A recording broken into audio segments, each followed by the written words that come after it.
വർഷം ജനിച്ചു വളർന്ന അനന്തപുരിക്ക് ആര് വന്നാലും നന്മയുണ്ടാക്കണം, നല്ലത് വരണം, ചവറ മാലിന്യങ്ങൾ ഇതൊക്കെ പോകണം, തെരുവുനായൻ്റെ ഉപദ്രവം, സിഗ്നലുകൾ വർക്ക് ചെയ്യാതിരിക്കുക, ഇതെല്ലാം ശരിയാക്കി തിരുവനന്തപുരം ഒരു മനോഹരമായ ജീവിക്കാനുള്ള ഒരു സ്ഥലം ആക്കി തീർക്കണം.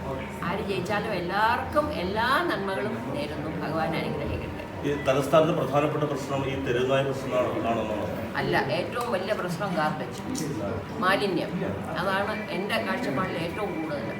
മലയാളി കാലത്ത് കുളിക്കും, വൈകിട്ട് മേലിടും, 2 നേരം ഡ്രസ്സ് മാറും, നമ്മുടെ ചവറ കൊണ്ടുവന്ന് വല്ലവൻ്റെ കോമ്പൗണ്ടിലിടും, ഇല്ലെങ്കിൽ റോഡിലെറിയും.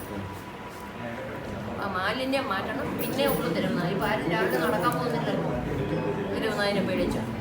ഞങ്ങൾക്ക് തെരുവുനായല്ല, ഇവിടെ ഒരു പന്നിയുണ്ട്, ഒരു കാട്ടുപന്നിയുണ്ട്. ഈ കോവിഡ് സമയത്ത് വന്നത് കാട്ടുപന്നിയുണ്ട്. വാഴ, മരച്ചീനി എല്ലാം കുത്തികളുണ്ട്. അല്ലാതെ കോർപ്പറേഷൻ ഒന്നും ചെയ്യുന്നില്ല. സംസ്ഥാന സർക്കാർ ഈ മാലിന്യം നിർമ്മാർജ്ജനത്തിനായി നിരവധി പദ്ധതികൾ നടപ്പാക്കുന്നുണ്ട്. അതിൽ വളരെ മുന്നോട്ട് പോയി സർക്കാർ ആവശ്യപ്പെടുന്നുണ്ട്. പക്ഷെ ഇതൊന്നും പ്രായതലത്തിൽ വരുന്നില്ല എന്നുള്ളതാണോ ഉദ്ദേശിക്കുന്നത്? നമ്മൾ സർക്കാരെന്ന് പറഞ്ഞാൽ സർക്കാർ ഒരു ബോഡി, അല്ലാതെ അവർ വന്ന് മാലിന്യം വരാൻ പോകുന്നു ഇല്ല. നമ്മളാണ് ഓരോരുത്തരും, ഇവിടെ താമസിക്കുന്ന ഓരോ വീട്ടിലുള്ളവരും ശ്രദ്ധിക്കണം. അത് കുട്ടികളെ 5 വയസ്സിൽ സ്കൂളിൽ പോകുന്ന സമയം തൊട്ട് പറഞ്ഞു കൊടുക്കണം. മാലിന്യം വലിച്ചെറിയരുത്, ഒരു മുട്ടായി തിന്നാൽ അതിൻ്റെ പേപ്പർ റോഡിലെറിയരുത്, അങ്ങനെ പഠിപ്പിച്ചു കൊടുക്കണം. അല്ലാതെ നമ്മളെല്ലാ സർക്കാരിനെ കുറ്റം പറഞ്ഞുകൊണ്ട് കാര്യമില്ല. നമ്മളാണ് ചെയ്യേണ്ടത്, നമ്മളാണ് അതിന് ഉത്തരവാദിത്വം. മാലിന്യ പ്രശ്നം കഴിഞ്ഞാൽ പിന്നുള്ളത് തെരുവുനായ പ്രശ്നമാണ്. തെരുവുനായ പ്രശ്നമുണ്ട്, നല്ലോണം ഉണ്ട്. ഇവിടെയൊക്കെ കയറി വരാറുണ്ട്. നമ്മൾ ഇതുവരെ ആരെയും ഉപദ്രവിച്ചിട്ടില്ല, എങ്കിലും വരാറുണ്ട്.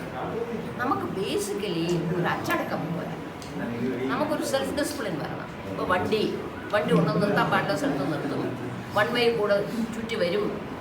ഇതൊന്നും ആ വെട്ടിക്കുറിച്ച് കോട്ട 1 വേ കൂടെ എല്ലാം തെറ്റായ വഴി കൂടെ വണ്ടികൾ വരിക.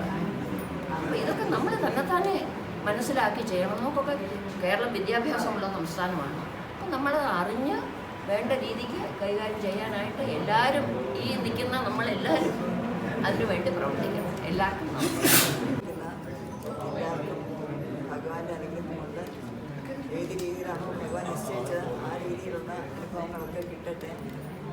നാടിന് വേണ്ടി ജയിച്ചാലും ജയിച്ചില്ലെങ്കിലും നാടിന് വേണ്ടി പരിശ്രമിക്കുക. മാലിന്യത്തിനെ പറ്റി പറഞ്ഞു, മനസ്സിൻ്റെ മാലിന്യം മാറ്റിക്കൊണ്ട് നാടിൻ്റെ മാലിന്യം മാറ്റാനായിട്ട് ശ്രമിക്കുക. അത് ജയവും തോൽവിയും ഒക്കെ ജീവിതത്തിൻ്റെ ഒരു ഭാഗമാണ്. എല്ലാവർക്കും ജയിക്കാൻ ഒക്കില്ല, ഒരാൾക്കേ ജയിക്കാൻ ഒക്കും. അപ്പോൾ അതൊരു തോൽവിയായിട്ടൊന്നും ആരും കരുതണ്ട. ജയം നല്ലത് തന്നെ, പക്ഷേ എന്തായാലും നാടിന് വേണ്ടി പരിശ്രമിക്കുക. ഇങ്ങനെയാണ്. നിങ്ങൾക്കൊക്കെ ഒരുപാട് കഴിവുള്ള സ്ത്രീകളാണ്. അപ്പോൾ ആ കഴിവ് ഈ മണ്ണിന് വേണ്ടി ഉപയോഗിക്കണേ എന്ന് മാത്രം. ഭഗവാൻ അനുഗ്രഹിക്കട്ടെ. ശരി കുട്ടികളെ, അങ്ങനെയാണ് അടുത്ത